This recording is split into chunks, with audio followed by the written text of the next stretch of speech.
everyone. Thank you for joining this conversation series on mental health, one of its kind initiatives taken up by making the invisible visible.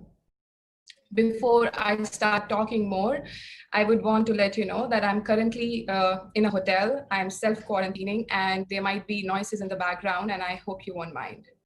So before I begin, I would like to let you know that my name is Ishita. I'm your host for tonight. I've worked in the field of mental health as a therapist for the last 9 years. As a therapist, I have worked with street kids at Salam Balak Trust and in the US at domestic violence centers, college counseling centers, and at neuropsychology hospitals.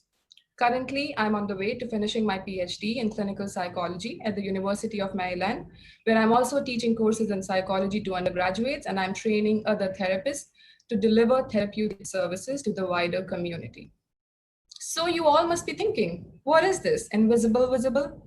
Invisible is what Shivani Shah, the founder of this initiative, felt while experiencing mental health concerns herself.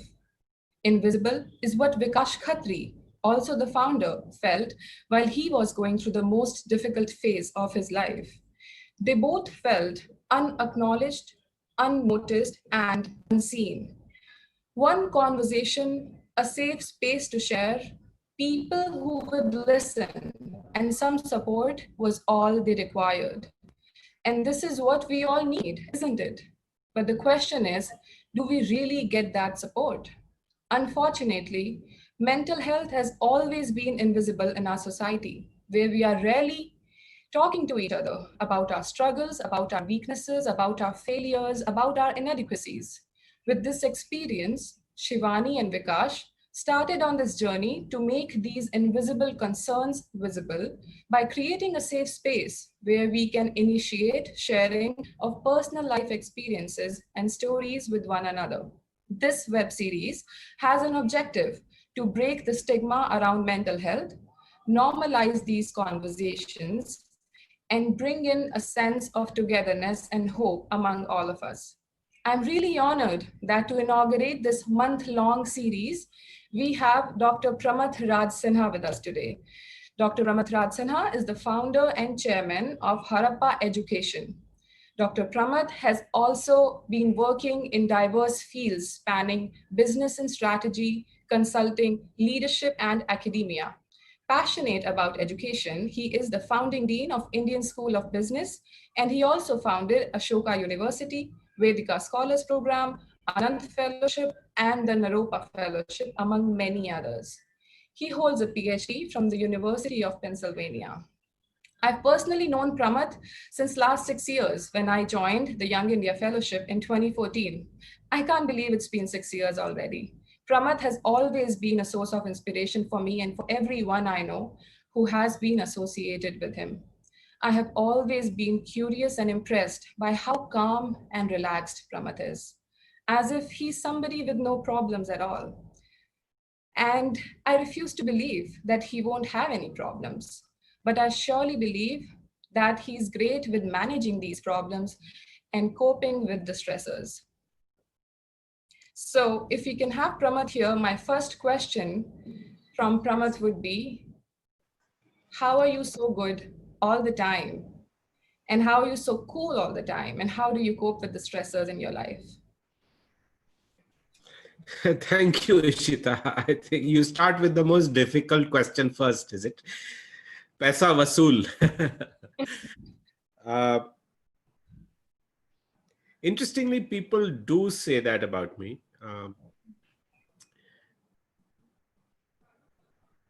I think what has happened with me over time, firstly, I'm not cool and calm all the time. Okay.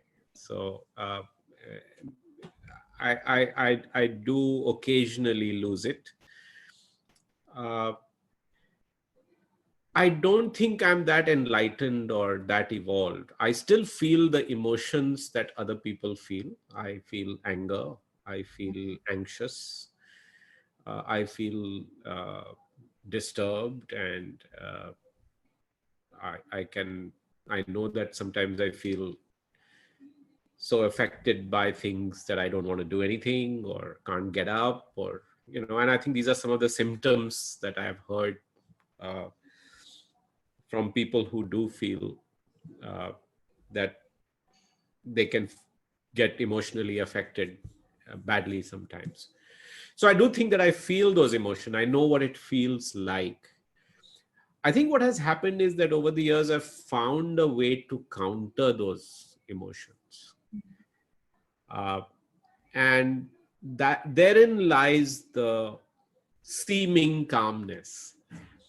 Uh, there are two or three things have that happen to me when I'm in that situation. Number one is I become acutely aware that I'm feeling that way. I think just having the self-awareness to understand that this is happening to you right now, or that you're feeling this way yet again, or or that it's a familiar feeling, and acknowledging that, listen, it's okay to feel this way because I am not that evolved. I'm not a saint. I'm not somebody who's that evolved, like I said. So it's okay to feel the emotion. I feel anger, I feel hatred, I feel disturbed, I feel sad, all of those. It's okay. It's okay because I'm human, right? It's wired into me for millions of years. So I do think of myself as not having control over those things, that they will happen because they are in my genes, they are in my DNA, and because I'm a human being. Uh, but then I think my mind starts to say that, okay, now I have to find a way out of this. And I have multiple ways to find ways out of it. One of my ways to find way out of it is to always think about how fortunate and grateful I am. Because, there's always somebody or someone else who who's going through much more difficult issues. And in the face of their problems, your problems seem very trivial, right? So now, not each of these reasons I'm going to give, or not each of these ways I think works each time, but some combination of these helps me. So one piece is to say that there are people who are much worse off, and I should be just grateful and happy that I'm not in their situation. So that's number one. The second is to think about all the previous situations in my life where I've been in those situations, and to say, listen, if I tackled it well enough, or if I dealt with it well enough, that then something good will come out of it. Something good in the sense that I would be better off in a relationship, that I would have discovered something new about myself. I would have discovered a strength that I didn't know existed. I would find a new opportunity. I would discover a different way which I would not have thought of, and that there is something positive to look forward to. Because in the past, I have found that every time I've been in a bad situation, or I've been in a tough situation, something good comes out of it, right? So I try and go back to that feeling, or that memory. And the last thing I will say is that I always end up telling myself that, if it's a situation of conflict, or if I'm feeling like something has happened to me that is unfair, or that I've been badly dealt with, or somebody's angry, or there's a dispute going on that I have to resolve, right? And I'm starting to feel irritated and saying, like, and I want to lash out, or send a strong email, or call up somebody and blast them, right? There's a third thing that I often feel that, and later in the discussion, I think it was mentioned in the announcement.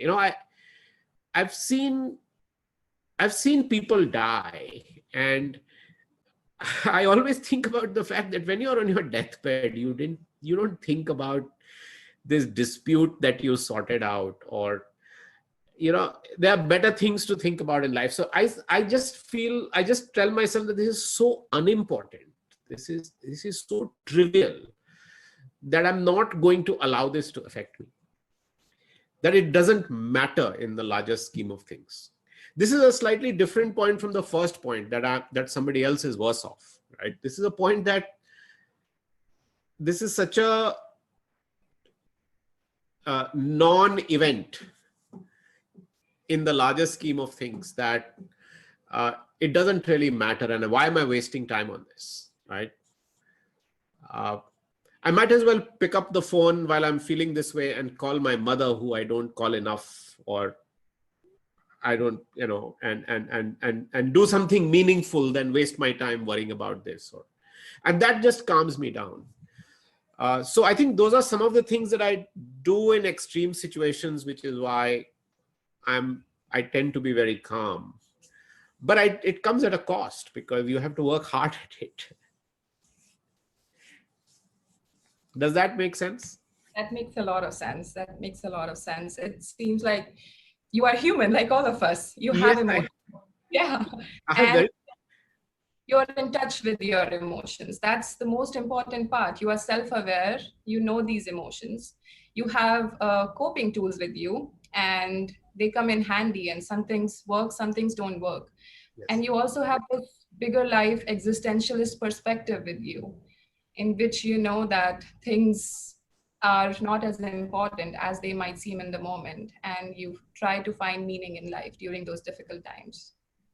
Why, you're making me seem very wise. Thank you. All of this makes a lot of sense. Thank you for sharing that. So I also want to know, Pramath, that we all know you as this stalwart professional in the field of education and business. And today we would like to know more about you. Like, who is Pramath beyond all this limelight? I mean, your story. What were the key challenges, some specific incidents in your life, some key losses, and how did you cope with those challenges? In different life phases, you know, growing up in your family in Patna, attending school, studying at IIT Kanpur, while you were studying as an international student in the US, and then as an early working professional. There might have been some incidents which were, you know, pretty mind-boggling, and how did you deal with them?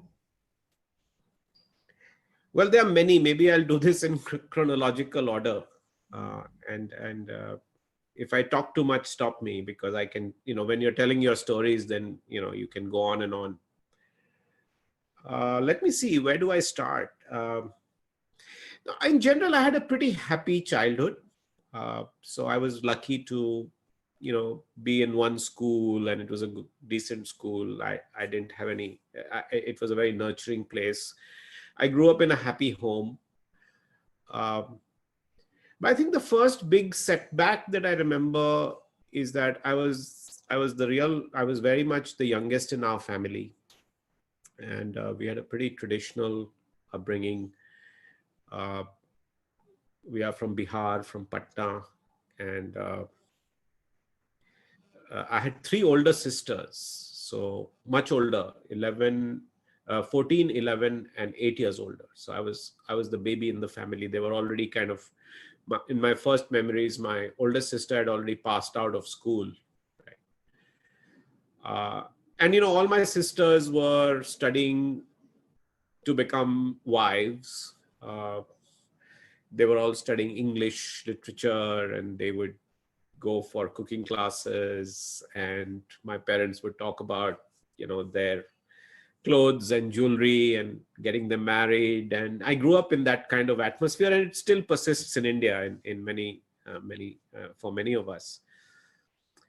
I think the first big shock was that my oldest sister was married when she was 19 years old. And it was a very happy event, and it was the first marriage. And then very soon it turned out that the marriage was not working out, and she had to come back home. And there was a very painful divorce that she went through. So I remember being very affected by that as a child, because this whole journey of her marriage and then lasted about almost 10 years, almost a decade, because in those days you couldn't get divorced by mutual consent. So There was a legal case filed by her husband at that time, but those allegations were so bad that my father fought those allegations, which would mean that they would lose the case and she would not get the divorce. So we had to file a counter case and win that case. So it was a very prolonged legal battle, and it was very ugly. It was our home because it was very personal. So I remember as a child being quite affected by the ugliness of it. And of course, the trauma that my sister, who I cared deeply about, was going through. And there was a lot of crying and emotion and frustration associated with it. In the end, it was a great story because she came out and became a police officer and became the first woman police officer. But I think I saw through that experience, it's still able to hear me okay? Yeah. Yeah. I through that experience, the how my own parents and how my family went through a very difficult time, and my father really dug his heels and finally fought the battle. In fact, initially he gave in to all the other relatives in the family because they would tell him that, no, you send your daughter back because that's what, they're supposed to go back and it'll all work out. And he succumbed, but then at some point he said, no, I can't allow my daughter to go through this. And then he got her educated and all the other daughters educated, and me, I would have probably ended up studying in Patna in some local college, but no, you have to work hard and so on. So that completely changed the ethic and the future of our family and my three sisters. So that was one situation that I think that has left a very deep mark. I remember still I was so badly affected and I was so angry with what this man had done to my sister that I remember waking up dreaming that I would meet him and I would shoot him. I still remember very visually this dream of actually wanting to shoot this person. And now when you think about it, I mean, I was a kid. Where was the question of my doing anything like that? But that was the kind of emotion I was feeling. So I do remember that as being a big thing in my family. So that's one incident that I remember. I have a funny incident to sort of improve, to switch the mood a little bit. So I often talk about this. I don't know if I've talked about to your class, but when I was in class, I was in grade 11. I stood for the student council elections, and I stood for the president of the student council. And it was I had been a good student. I used to participate in a lot of the extracurricular activities. I was a member of the student council for the previous years. So it was kind of a foregone conclusion that I would become the student council president. And for a while, nobody else stood against me. And so it was like, Pramath is such a strong candidate. He's going to win anyway. And it was not like I was taking anything for granted, but nobody stood. Then about 2 weeks before the election, a friend of mine in Anna, we all knew each other, it was a very small class, decided to stand for the election. So everybody kind of said, really, him, Prakash, is going to stand against Pramath? Why is him doing this? But I was fine. We were good friends. We said, okay, chalo, we'll fight this election. Him has never been very prominent. He never participated in anything. He was not a great student. He was just another guy in the class. And it was kind of like, why is he even doing it? Because he's obviously going to lose this election. Then a week later, some of my friends start telling me that, Pramath, Him is actually looking good. He seems to be getting lots of votes, converting a lot of people. So I said, why? What's happening? What is Him doing? And they said, well, Him is basically going around saying that, listen, Pramath has got all the chances in life, and he's a lucky guy. Of course, he's going to do even better when he goes. So why not give me a chance? I've never had a chance, and I'll be a real strong advocate for you guys, and I'll do this and I'll do that. So he was playing this sort of sympathy card, saying, this guy is lucky, he has everything I don't have. Give me a chance also, and it was working. So I figured that, okay, fine, it's working. But obviously, I'm not going to lose this election. The students are going to elect the best person possible and so on. Then, uh, towards the end, when the election date was approaching, people said, Pramath, you are now in danger of losing this election. I said, really? I mean, come on, give me a break. How can this happen? So they said, you know what Haim is saying? Haim is going around saying that he has a hole in his heart, and that he might not live very long. And so maybe people should give him a chance, because this is his moment of glory and so on. And of course, needless to say, not to prolong the story, Haim lost the election. Haim won the election and I lost the election. And I remember being completely devastated. I had no idea what happened. And my parents, so like I told you, I mean, like you were saying, maybe I was always calm and collected. So my parents had never seen me like that. They came home that night, I remember, and they were genuinely worried. They were like, is everything okay? What happened? And I said that, I don't know. I lost the election. And I still remember that they were more worried about me than I was about myself, because I think I was showing the shell shock.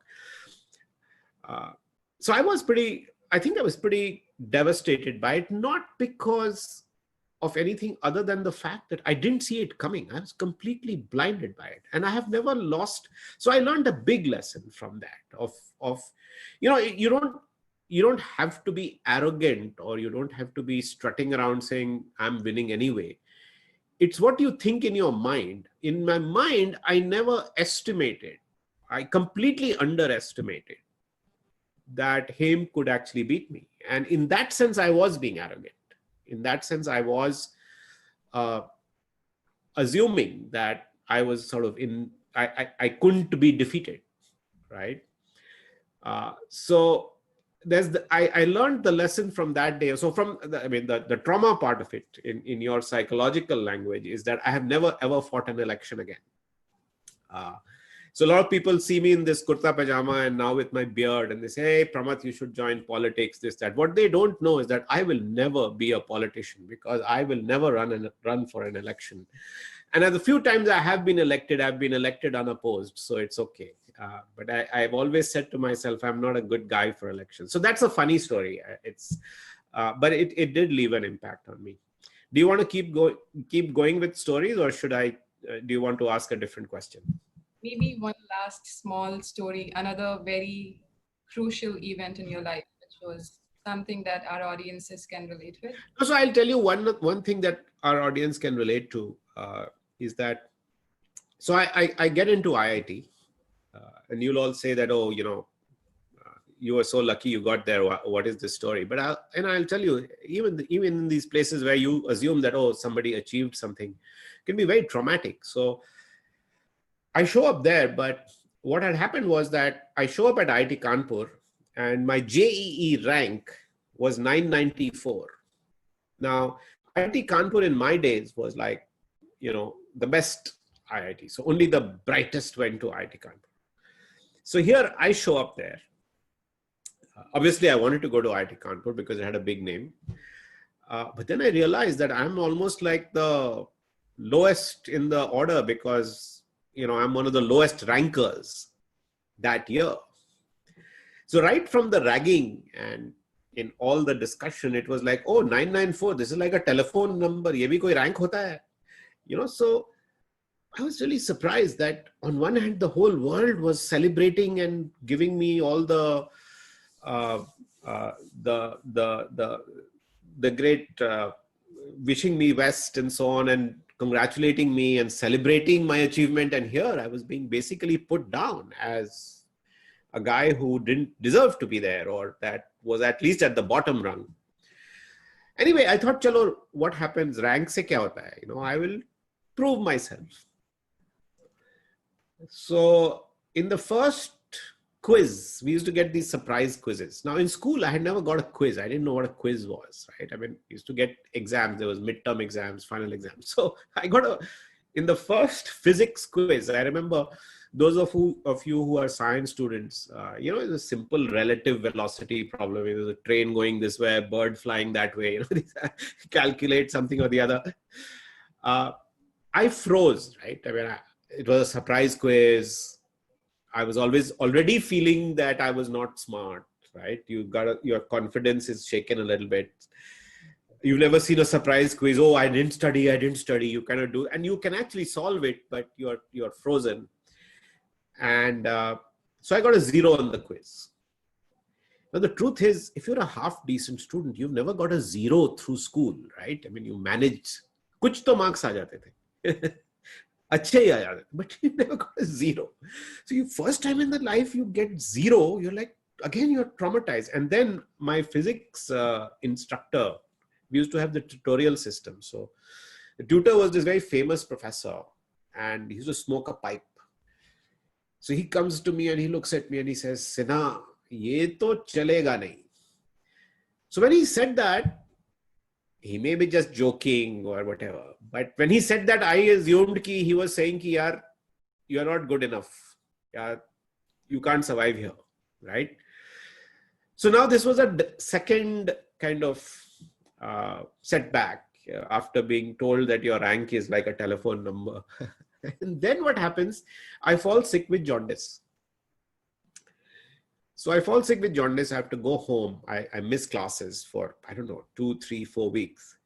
And when you're in school, you fall sick. I used to fall sick a lot. I was sickly as a child. You come back, you make up, you somehow manage. And if you pass class 7 exams, that doesn't count towards class 8. You make a fresh start, right? Every year, it's a fresh start. It doesn't matter whether you got a few marks less because you fell sick in the previous. So I thought, okay, I'll make up. So I came back and I studied really hard. And I got all the notes from my roommates and my friends and, worked hard. And at the end of the semester, I got C's and D's. I got a GPA of 4.8 on 10. Now the thing is, I didn't fail.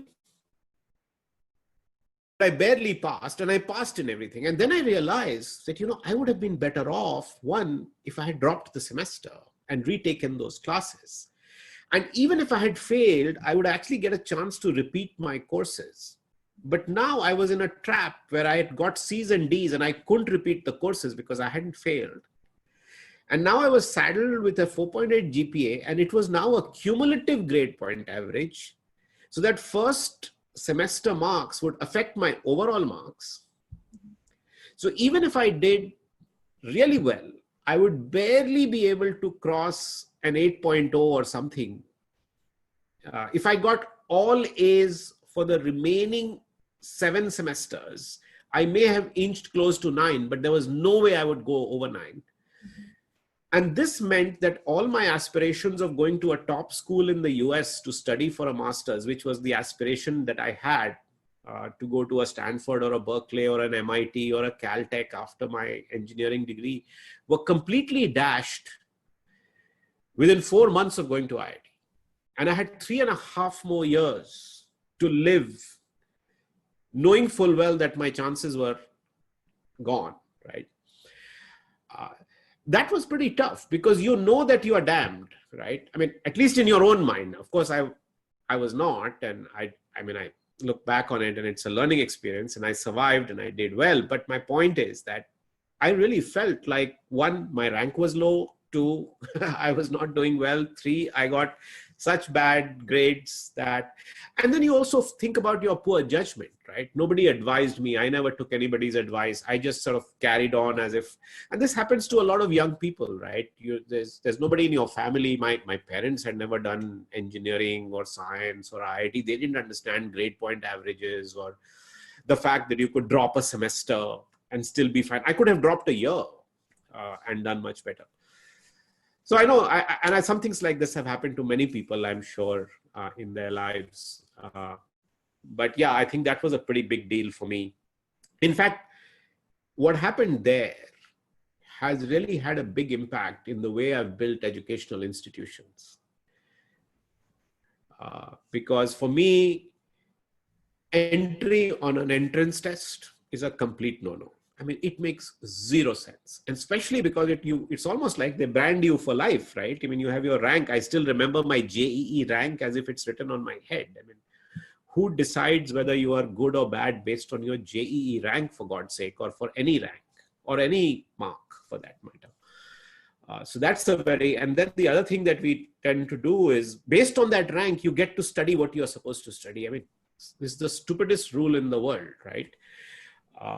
You join an institution. Once you join the institution, you should be allowed to study whatever you want. It's the institution's problem if there are too many people wanting to study one thing or another. But it's not the student's problem. So this thing about you have only so many seats. India is the only country which has such rules. And if you don't like something, you're good enough to be in the institution, you should be allowed to switch to another discipline. You can't be that you're good enough for psychology, but not good enough for history. Yeah, there could be requirements for why, for you being admitted into history. And if you meet those requirements, you should shift. But to say that, no, sorry, you can't shift. You're only admitted into the economics department at, pick a LSR college, and that's it. You can't study history, or you can't go to St. Stephen's and take economics classes. It just makes no sense. Anyway, I can get into this departing from the topic. But yeah, I'll stop there. Thank you. I think that you have really covered very broad areas of topics, starting from your family and systemic factors of, gender inequality and how women are perceived, but the support from family, how that is important. And then you talked about in school, how you felt that you were arrogant and you were able to reflect on those experiences, learn from them, and you pulled in some of traumatic experiences together and you made some meaning out of them. And of course, at IIT, as you said, that has really shaped all of the educational institutions that you have created. And we are thankful that you have had that experience, maybe because they have helped us as students in your institutions to get the great education that we did. So thank you for sharing all of that. So my next question for you is, how do you cope with challenges at workplaces? You have so much going on. There are so many institutions that you are managing, more or less single-handedly, if I would be ignorant enough to say that. But there's so much going on and so many challenges, and there are challenges on a personal level, challenges on a professional level, and we all know our world is going through multiple crises at the same time right now, and there's so much going on. So all of those concerns and all of those worries, how do you cope with them, and who are your confidants? Who do you go to when you need help? Yeah, so there's multiple factors, and I'm going to not be able to structure my thoughts too well, which I always like to, but I'll try to. But I think there are multiple things going on. One is that there is a larger purpose or mission which I'm lucky enough to have around the stuff I do in education, because education by itself, education in itself has that purpose to it, right? So that keeps me very motivated, because you are making a difference. So the fact that, you are from YF and now you are interviewing me and you're sounding so wise and learned and, and this happens to me every day. Or the fact that Shivani and Vikas are from the Anand Fellowship and they're doing this initiative, which is why when they asked me, I said, absolutely, I'll do this, because you see you can actually experience the impact you're having.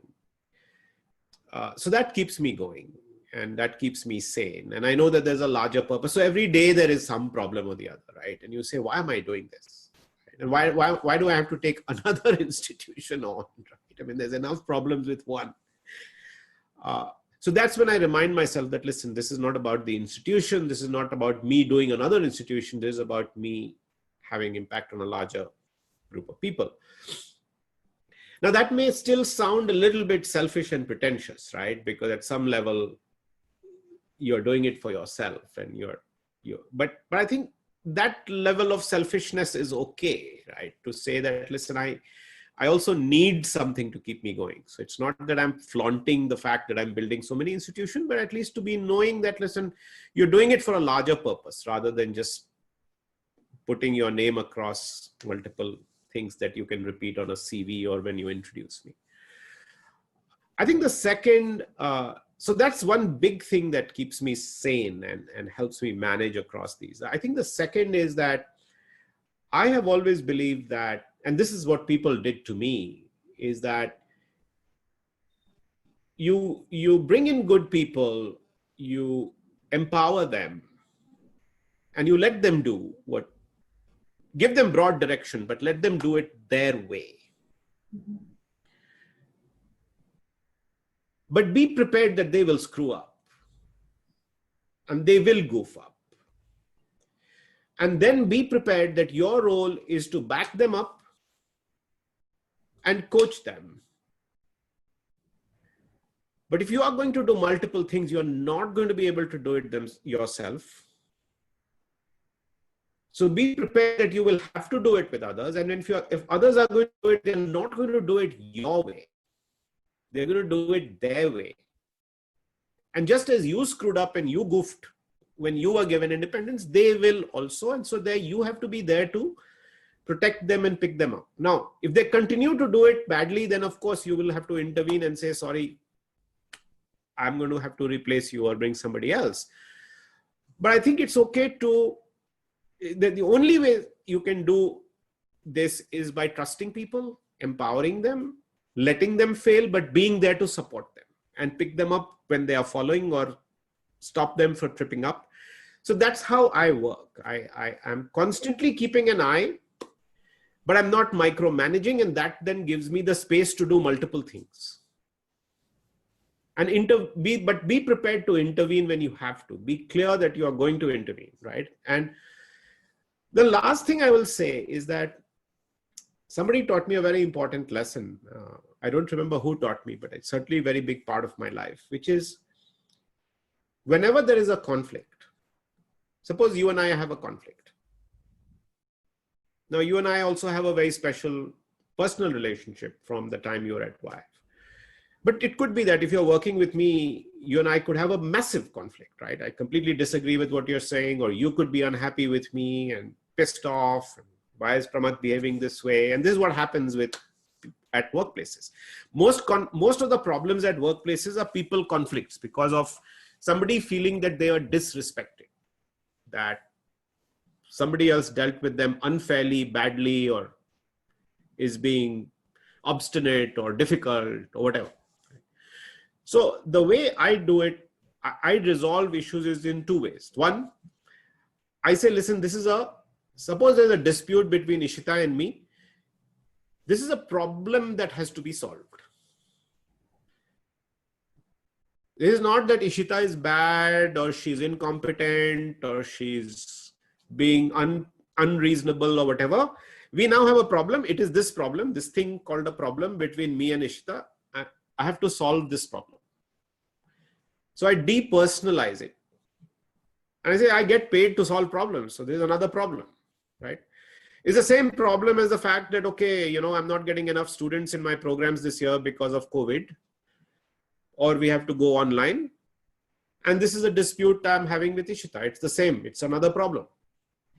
Don't make it more than that. Don't feel bad that, oh, how is Ishita behaving this way? Or how is Pramath behaving this way?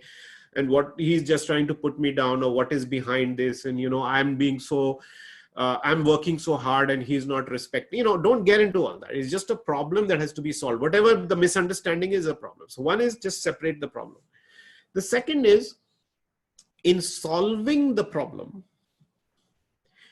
see that as an opportunity to solve the problem, but also actually improve your relationship with Ishita, not make it worse. Most of the time in solving these problems, we say things to each other that make it worse. Because I could say things to you like, hey, why are you behaving this way? You've known me for so long. Do you think I'm really doing this to you? How could I ever do something? How could you ever do something? This is what it ends up being. Instead of saying, listen, this happened. You are feeling this way, I'm feeling this way, let's together solve this. And at the end of the day, do it in a way that you actually feel good about the fact that, oh wow, Pramath dealt with this difficult thing in such a way that I feel even greater respect or connection or comfort with the person.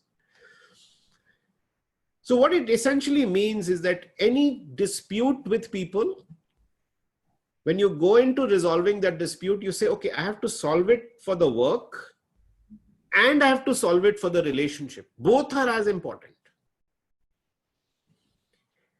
And even though the work thing is difficult to solve and it's a knotty problem and maybe we won't solve it, I cannot allow the conversation to make the relationship part worse.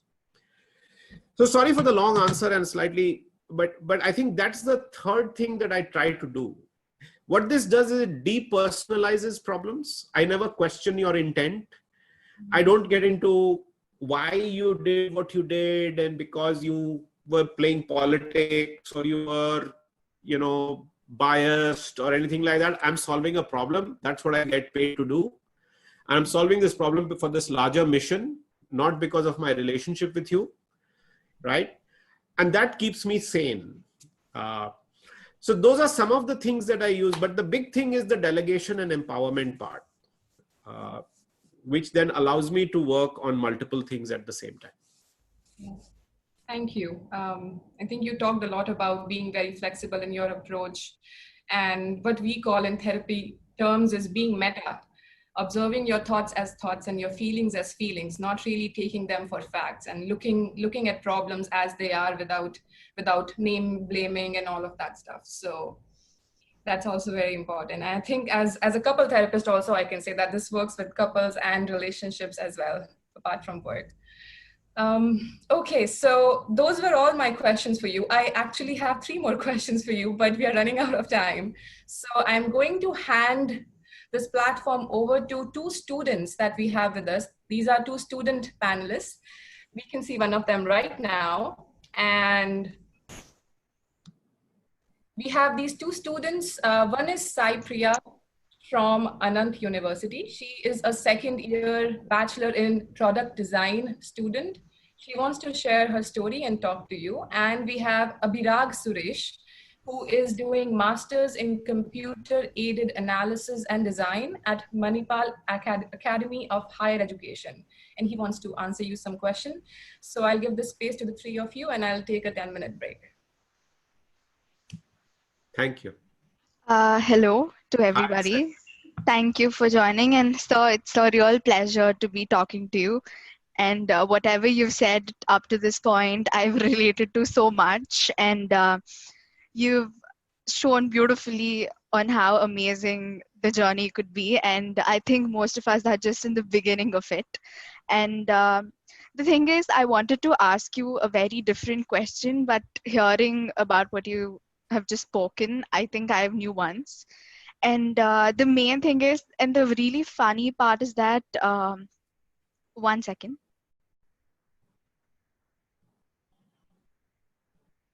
Oh, wow. Did you lose electricity? Yeah, the power just went out. Oh, wow. Sorry for No, that's interrupting. good. That's good. Yeah. So the thing that I wanted to ask you is that I've related on a soul level to what you've said about the student council elections, because that is something similar that has happened to me. And yeah, it's pretty funny. And the question of mine is that when it comes to things like growth, right? We experience trauma, that is okay. But the thing that comes after it is most of us confine ourselves into spaces that, we tell ourselves that, the trauma is how we are and this is our personality and this is how we're supposed to be.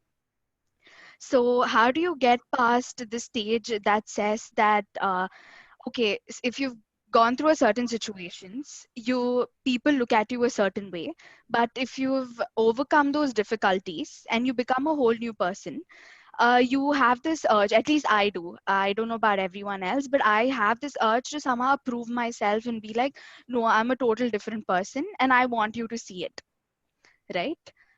So I want to know on how that, how do you think that growth after trauma is necessary in our lives, and being okay with growing even though other people do not really recognize it, but for the sole benefit of ourselves.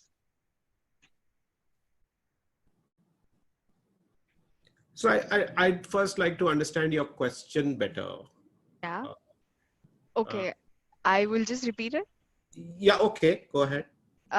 What I mean is, we go through certain traumas in our lives, and there's this phase that comes that in which you try to get over it and not let it disrupt your life, right? According to me, at least, that if I go through a certain trauma, I would want to somehow resolve the conflict of that trauma and not let it be a part of me, because I would be confined to a certain box and I won't be Yeah, able to grow, right? yeah, yeah. Yeah. So, and if we let every single thing that goes on in our life affect us, then I don't think we have space to do anything, right? So it's like all of us are overcoming challenges, like you've said, and becoming a whole new person. But what I want to know is, how do we personally not fit into those boxes in our own mind? So I think the first thing, I think I understand what you're saying, but let me see if I can answer it and then you tell me if I'm answering it or not. Okay.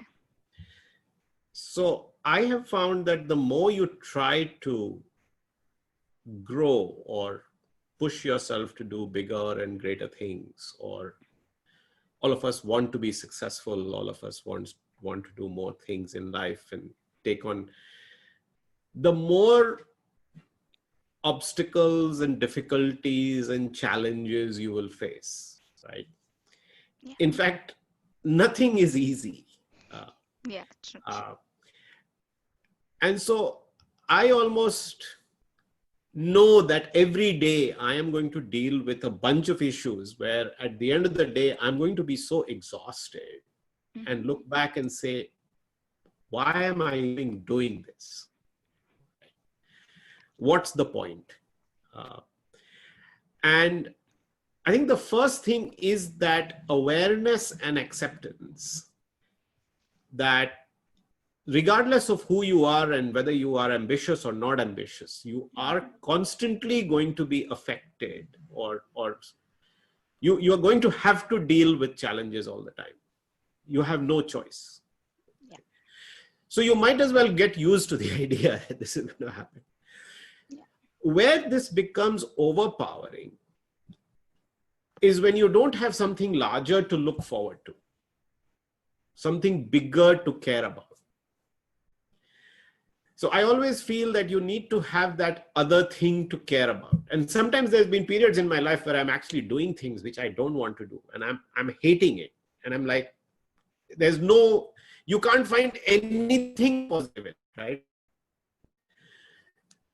And there have been times like that in my life. Then I actually then I actually push myself to do something, even if it's something small, where I have a little bit of an outlet, where I'm doing something meaningful that actually gives me joy. And that keeps you moving ahead, keeps you growing. So that's one part of the answer that I wanted to give you. The other thing I wanted to tell you is, at least what I have found personally, and I don't say this to too many people. Somebody once told me that leadership is about never forgetting where you came from. Okay. So he said leadership is about never forgetting where you came from. I think he meant it in a way to say you should always be humble, right? Which is fair enough. I mean, everybody says you should be humble and all that, and I've also made that point. And in my case, so when I say when I put myself into that frame of mind, I never forget myself as this young kid in Patna, growing up in a relatively uncomplicated sort of environment with not too many cares in the world, youngest kid in the family, very loved and taken care of, so nothing to worry about, right? So, but then if you, what the other thing, so other than feeling humble, what it does is it says, my God, look how far I have come. Right? You look at how far you have come, right? from where you don't know me as that person. So you think of me as this person who's building institutions and starting universities, but I know, only you know where you've come from and how far you've come. And then you think about the future and you say, oh my God, if this is how far I could come in these many years, can you even imagine what would happen over the next period of time, right? And that gives you something to look forward to.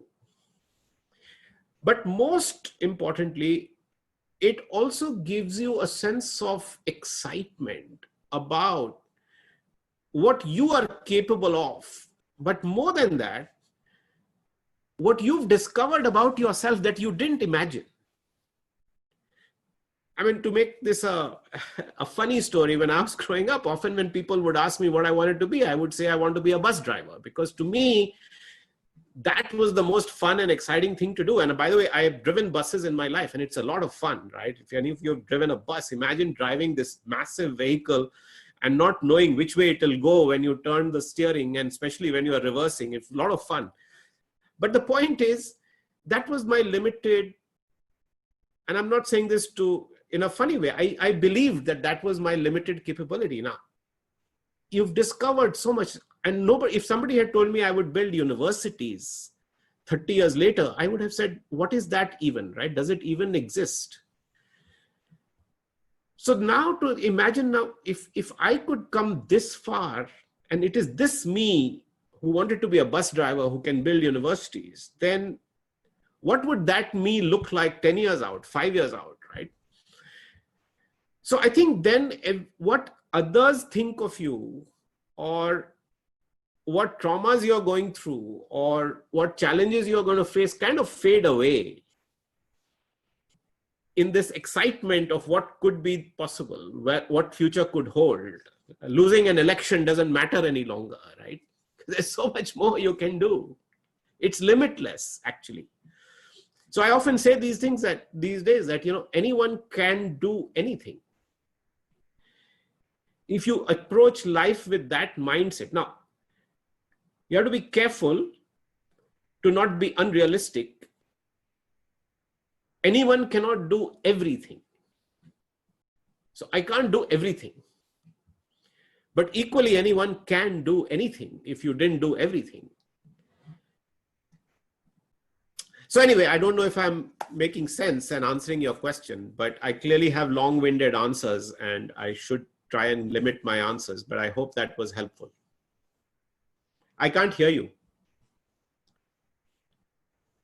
Can others hear you?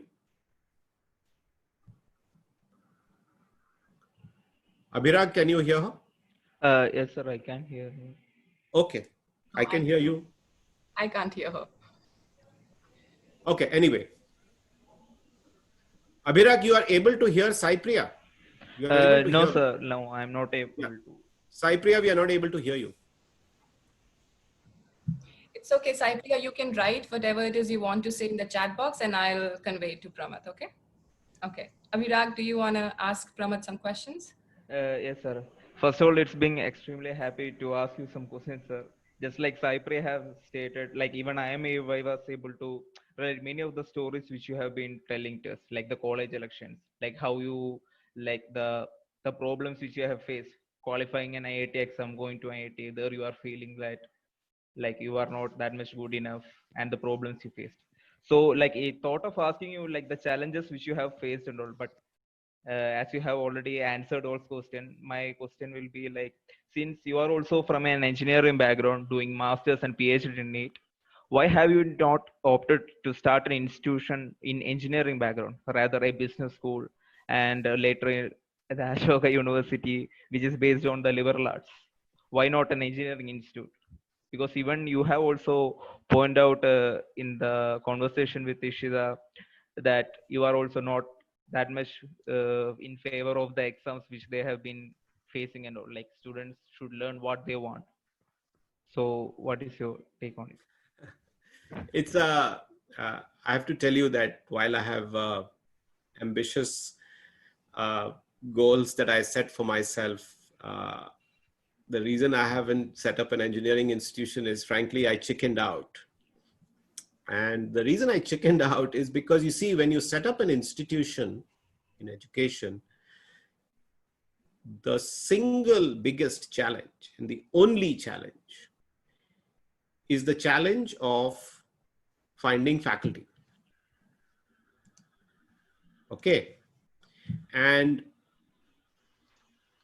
of all types of institutions that you want to build in India, finding faculty for engineering is the biggest challenge. So I have stayed away from that only because it's almost impossible to set up a high quality institution from scratch and get high quality engineering faculty. And I don't want to set up something that is going to be another run of the mill educational institution. Now, some of my friends from Ashoka have actually gone on to start an engineering university called Plaksha. You may have heard of it. And they are at least attempting to do that. So they are braver than I am. I will say that I've picked the easier challenge, where I find that it may be possible or maybe easier to find high quality faculty. And that's why I've focused on the areas that I've focused in. But I'm slowly trying to do more technology in the universities that I'm building. So bringing in engineering talent. I also think that pure engineering is over. That you really need to do interdisciplinary engineering as well. Engineering students should study liberal arts, they should study design, they should study management. And I think the time for specialized institutions and specialized degree, at least at the undergraduate level, is over. So even though Ashoka is liberal arts, it actually has maths, physics, chemistry, biology, computer science. If you look at Anant, while Anant is design, Sai Priya is doing product design. In her product design, there will be a fair bit of technology and there'll be a fair bit of liberal arts that will be involved in her design course. So I do think that the specialized institutions are passé, and I think we have to move to a much more interdisciplinary university environment, particularly in India, where we've tended to build specialized institutions.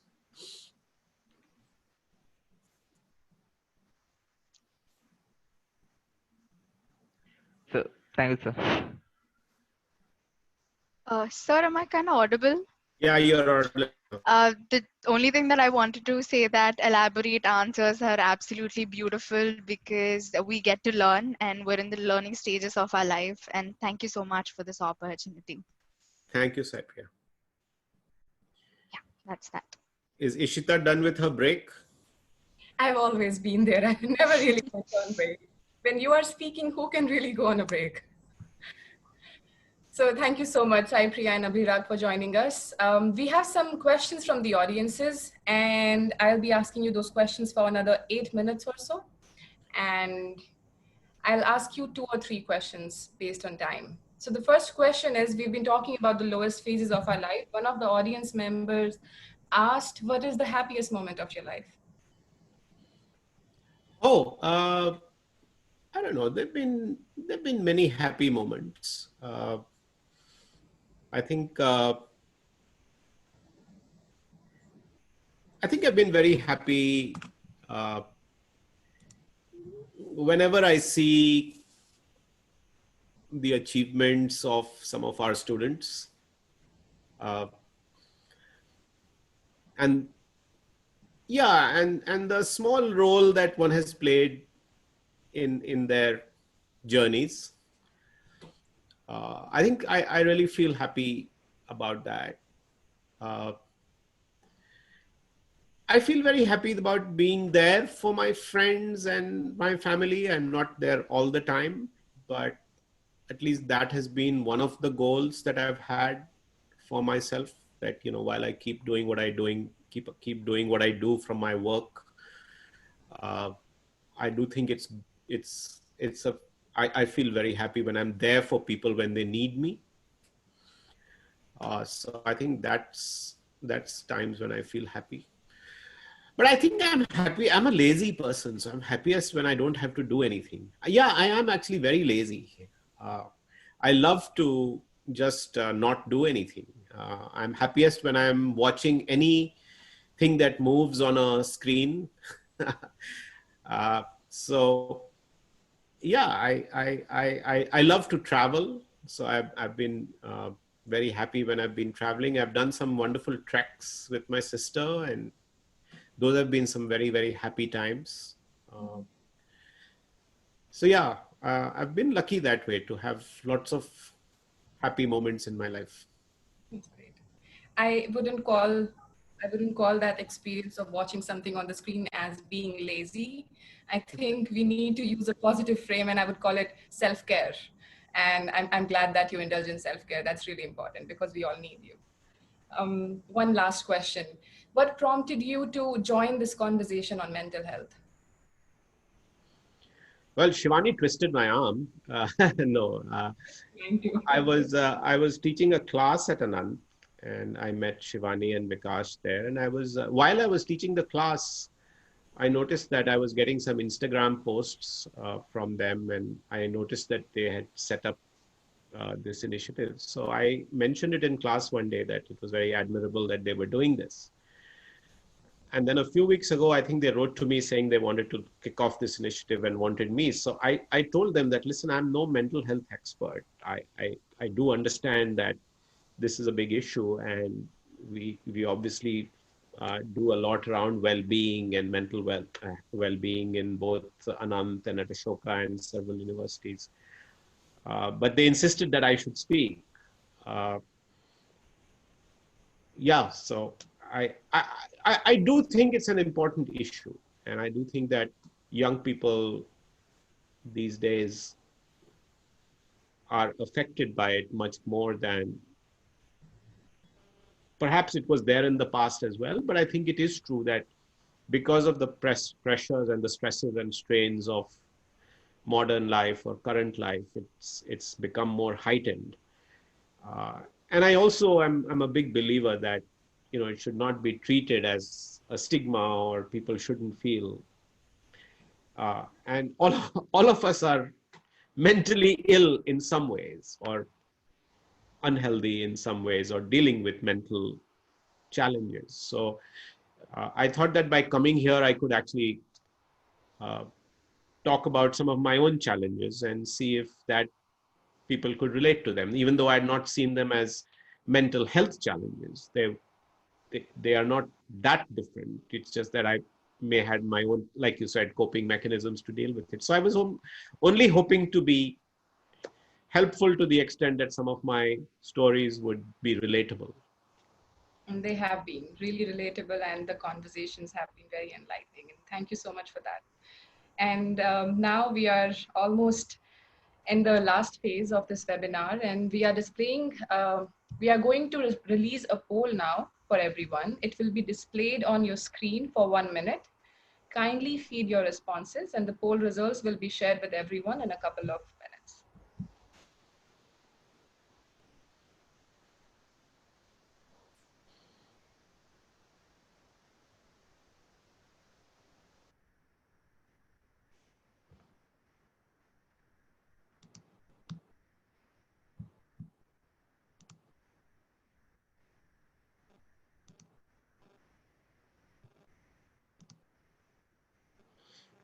So while people are voting, Ishita, uh, I don't know. Maybe because I was too extensive in my answers. There was one question that I had been asked to speak about, which was mentioned in the announcement, which was the loss that I faced 1 year because I was when we were preparing for this, I was discussing. Okay, so what's my big moment when things changed, and then Vidushri, who works with me, uh, made it about being making lemonade out of lemons. So she was half joking and tongue in cheek when she gave it that title, and I didn't believe it showed up on the announcements. But not to trivialize, I think one of the things that that Shivani and others wanted me to talk about uh, was okay. The poll results are here. Do you want to cover it? Yeah, so 90% of our audience is related with your experience. That's a great number. Another 98% said that they think they should have more spaces and platforms like these, and more initiatives to share personal life experiences with each other. And when we asked about feeling equipped to help someone with mental health problems, 68% people said that they would reach out to other people and can help other people. Yeah, you can carry on. No, so I think one of the instances I talked about was when I lost a bunch of people in my life in 1 year. And it was actually exactly 16 years ago. The year was 2004. And I was very close to my father-in-law. And of course, I was my father, of course, as well. And my uh, uh, one of my big mentors was this professor called Sumantra Ghoshal, who was supposed to be the founding dean of ISB. And when he chickened out, I came in as the substitute dean. And that's what most people know me for. But what they don't know was I was just a stand-in dean in that year. But in a sequence, first Sumantra, I was supposed to actually have dinner with him in London. So first my father-in-law was diagnosed with cancer. And it became very clear that he was going to die and he was not going to survive. So that became a big project in my life that year. Uh, while we were fighting his battle, uh, I was supposed to meet Sumantra, who I cared about a lot. And he was the first one who actually pushed me to do things that I would have otherwise not done. He used to call me a middle-class Bihari boy and provoke me and say that, you're caught in this middle-class mentality and you have to push yourself to do more and so on. He was a provocative Bengali man, very passionate. So I was supposed to have dinner with him in London. And when I flew to London, I realized that he had had a stroke and he was in a coma. And so I would go every day to see him in the hospital. And he was basically lying in a coma, and I would meet his family, who I had never met. Spend a lot of time with the family because they would be in vigil and I would be there. And it was very strange. And then I came back, and when I came back to India, and then he passed away. He never woke up. And then my father suddenly fell sick, and we didn't expect that he would go, but within a few weeks, he passed away. And obviously losing a parent is big. And, I think for anyone to lose their parent is tough. And I hadn't thought about, I wasn't prepared for it. I sort of was looking to fight my father-in-law's illness, and then my father dies. And then, of course, my father-in-law was not doing well and he dies. So in 1 year, I actually watched 3 people die. And it was tough because, till then I had kind of seen dead bodies. I had been to funerals, but I literally saw people breathe their last. I wasn't exactly there for 2 of the deaths, but I was very close. And in one case, I was actually there. And that's when I realized that everything you do, all the accolades, all the achievements, all the successes, actually amount to nothing in that moment. And I could see that 1 minute the person was there, the other minute they were not there, and the world went on as if nothing happened. I went on as if nothing happened. And that really shook me up, that I couldn't fathom. And I was leading a very busy life as a McKinsey consultant. And then this happens. And I'm like, why am I doing all this? And the second thing that happened was that just before my father-in-law died, I spent a lot of time with him in the hospital. And one day when he was there, and we used to have lots of conversations about his life and his lessons in life. And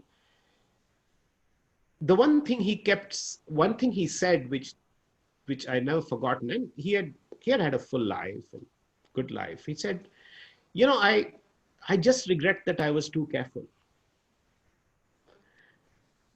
And that stayed with me because that combined with their loss, he almost was saying that, in a way, he was saying that it wasn't worth being careful in the end.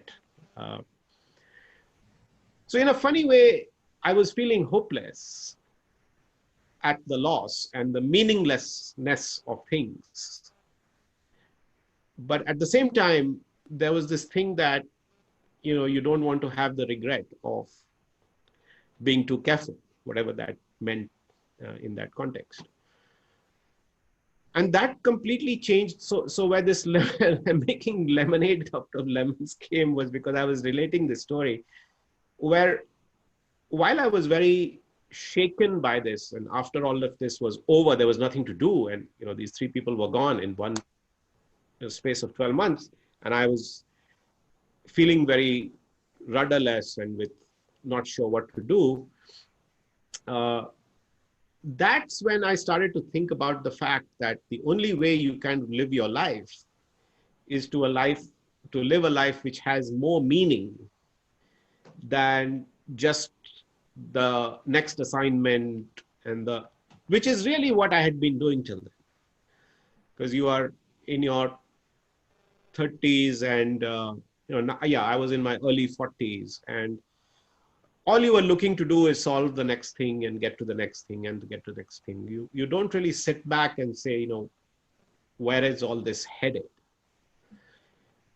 So a lot of big things happened. I left McKinsey. I started to get more involved in education. I started to pay more attention to things that I felt I wanted to do.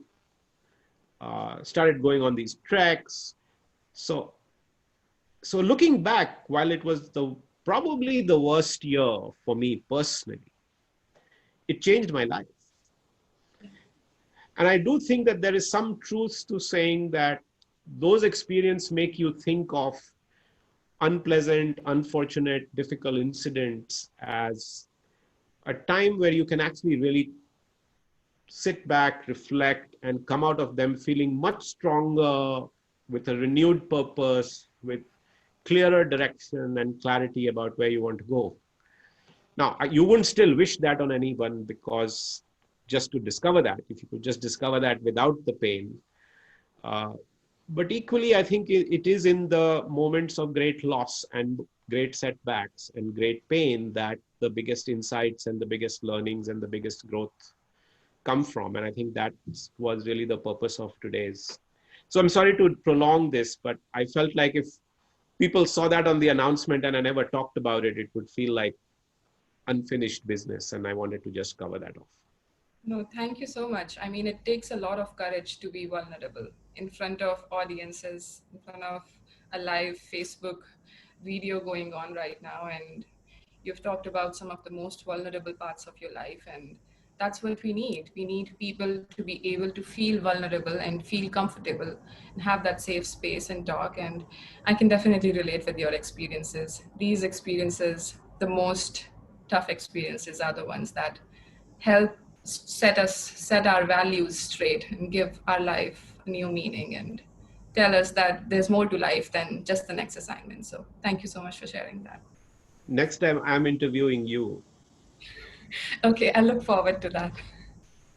So now those are all my questions. And what we are going to do now is I'm going to ask Shivani and Vikash to display a helpline number for everyone on the screen. This number is provided by the Wandrawala Foundation. Their trained counselors are qualified and are available day and night to help you. They will answer any questions you might have about mental health. And please reach out to them if you need help or if you need to give this help to anyone who might need assistance. You can also write to us. You can write to Shivani and Vikash, and they can direct your emails to me. And if you have any questions about how to find a therapist, what should you look forward to in a therapist, what does a therapy experience look like, and what are some evidence-based therapies out there, please feel free to do that, and I'll be very happy to answer your questions.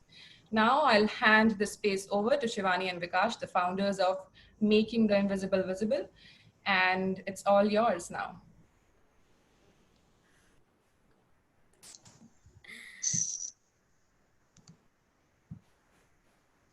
Yeah, thank you everyone to attending our first conversation today. I really thanks to Ishita for being a wonderful host. No one could have better than you, Ishita.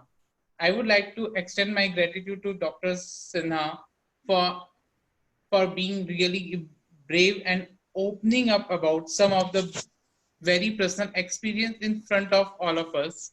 I'm sure this will encourage everyone to talk each other and support during the time of need. Me and Shivani took this initiative because we do not want anyone else to face the kind of issue that we had faced. It was very necessary for us to start this wave of conversation around mental health. What do you think, Shivani? You're absolutely right, Vedi. So we always asked ourselves that till when will we be invisible like this? Till when will our concerns be not seen? Till when people like us will suffer? And there has to be a time, and we used to always discuss that there has to be a time. And I remember that during one of your classes, I just randomly asked you if you would be someday coming on our platform to speak, and that was like a dream. And we were just making jokes about it later that, you know, what did you ask Pramath, and this is not going to happen. And but you know what we really believed in was that there has to be a time. And I think me and Vedi think that time has come. The time for mental health has come now, and we both have made it our mission in life to strive to make mental health visible no matter what. So I hope this series will initiate a change in our society that we both have been wanting to see for so long. And I'm also very grateful to Dr. Arvinder Singh, Director, Center for Wellbeing, Ashoka University, because she has been that one person who would always tell us, Nai Shivani, Nai Vedi, you can do it. Nai Shivani, Nai Vedi, I know you are not from this field, but you will shine like a star. So she was that hidden motivation. So I'm very grateful to her for helping us making this series come to life. And lastly, none of this could have been possible without Himanshu Sharma. Uh, I don't really have words to express, but what Himanshu has done for us is something no one could have ever really done. And I'm very grateful to you, Himanshu. Also, the entire Anand Fellowship team and the Live Action Project Committee, who has always shown trust on us and has seen, like they have seen us that we can do something in the sphere of mental health. So thank you so much. Thank you everyone who have joined today and helped make this series possible. We will be back on next Saturday, which is 11th July at the same time, and talk about some of the most pressing issues which we face in day-to-day mental health and day-to-day life. So I hope to see you all. Thank you so much for joining. Thank you, Pramath. Thank you, Ishita. Thank you, all the panelists. And please fill the feedback form when you leave, because that will help us make your experience better. So let us all join hands today and start this journey on making the mental health visible. Yes. Thank you all. Thank you all. Thank you, Pramath. Thank you, Shita. No, thank you. Well done. Good initiative. Best Thank wishes. you, sir. Thank you so much.